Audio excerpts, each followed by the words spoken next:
बांग्लादेश में 20 million non Muslim minorities रहते हैं। तो ये बहुत ज़रूरी है कि बांग्लादेश के जनाब यूनुस साहब इन नॉन माइनॉरिटीज़ की हिफाजत करें। बांग्लादेश की स्टेबिलिटी भारत की सिक्योरिटी के लिए बहुत ज़रूरी है, ख़ास तौर से नॉर्थ ईस्ट के लिए। हम उम्मीद करते हैं कि भारत सरकार भी बांग्लादेश से और भारत सरकार के हमारे देश में ताल्लुकात और ख़राब नहीं होंगे बल्कि अच्छे होंगे। बांग्लादेश में हाल के दिनों में हिंदुओं को निशाना बनाए जाने की कई घटनाएं सामने आई हैं।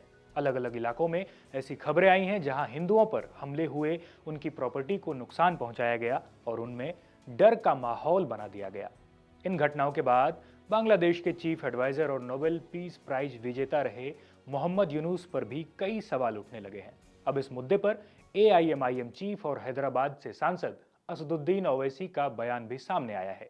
उन्होंने ऐसी घटनाओं की निंदा करते हुए बांग्लादेश को बड़ी नसीहत दे दी है। ये बांग्लादेश जो बना वो बना था सेकुलर बांग्ला नेशनलिज्म के ऊपर, और बांग्लादेश के संविधान में आर्टिकल 41 फ्रीडम ऑफ रिलीजन की बात करता है, 27, 28 इक्वालिटी ऑफ लॉ की बात करता है, और उनके संविधान का आर्टिकल 12 सेकुलरिज्म की बात करता है।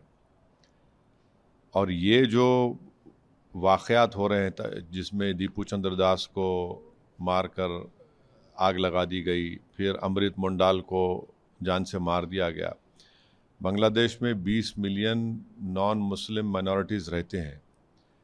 तो ये बहुत ज़रूरी है कि बांग्लादेश के जनाब यूनुस साहब इन नॉन माइनॉरिटीज़ की हिफाजत करें। और बांग्लादेश में एक पॉपुलर रेवोल्यूशन आया है, और बांग्लादेश की स्टेबिलिटी भारत की सिक्योरिटी के लिए बहुत ज़रूरी है, ख़ास तौर से नॉर्थ ईस्ट के लिए।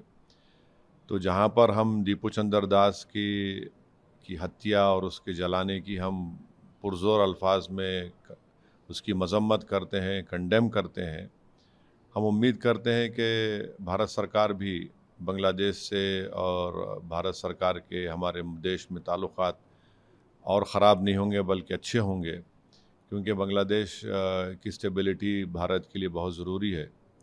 तो उम्मीद करते हैं, बस साथ ही साथ हमको ये भी समझना ज़रूरी है कि हमारे देश में वेस्ट बंगाल के एक लेबर को, जिसका नाम जोएल शेख था, उड़ीसा के संबलपुर में उसको बांग्लादेशी कहकर मार दिया गया।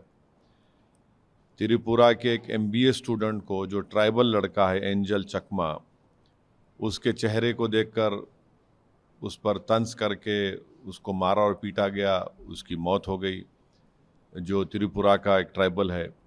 फिर नालंदा डिस्ट्रिक्ट में अतहर हुसैन को उसके कान को, उंगलियों को, पैर को काट दिया गया, जिसम में एक रॉड को अंदर डाल दिया गया।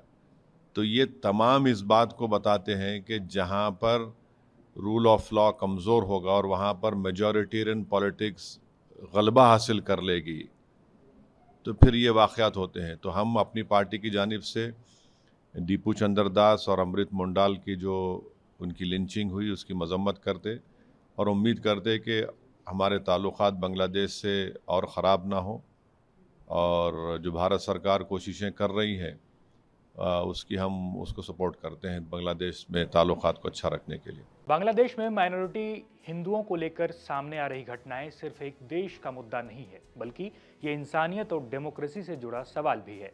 अब देखना यह होगा कि बांग्लादेश सरकार इन हालात को कितनी गंभीरता से लेती है और क्या वो सभी समुदायों को सुरक्षा का भरोसा दिला पाती है या नहीं। दुनिया की नजरें अब वहां के अगले कदम पर टिकी हुई है। इस खबर पर फिलहाल इतना ही। देखते रहिए India.com।